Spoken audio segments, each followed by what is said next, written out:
সরকার জনগণের সরকার। বিগত সময় আমরা দেখেছি এই ভারতের মদত পুষ্ট এই পুতুল সরকার ছিল আওয়ামী লীগ। পুতুল সরকারের মাধ্যমে ভারতের এজেন্ডা বাস্তবায়ন করেছিল আওয়ামী লীগ সরকার। ভারতকে সে আওয়ামী লীগের কথা চিন্তা করলে হবে না। আওয়ামী লীগ কিন্তু পালাতে বাধ্য হয়েছে। আপনারা বাংলাদেশ নিয়ে খেলবেন, আমাদের ছাত্র বন্ধুরা বলেছে।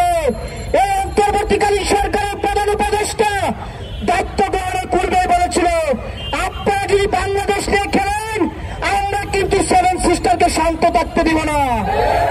আমরা বিগত সময় দেখেছি সেভেন সিস্টারেরা গঙ্গরাজ্য স্বাধীনতার জন্য আন্দোলন করেছে। আমরা তাদেরকে বলবো আপনারা আমাদের বন্ধু, কারণ আপনারা নির্যাতিত, আপনারা নিপীড়িত, আপনারা আপনাদের স্বাধীনতার জন্য ঐক্যবদ্ধ হন, এই বিজেপি সরকারের বিরুদ্ধে আন্দোলন নামান। আজকে স্পষ্ট করে বলতে চাই, আমরা দেখেছি ভারত একটি বিবৃতি দিয়ে দুঃখ প্রকাশ করেছে। এই বিবৃতির মাধ্যমে শুধু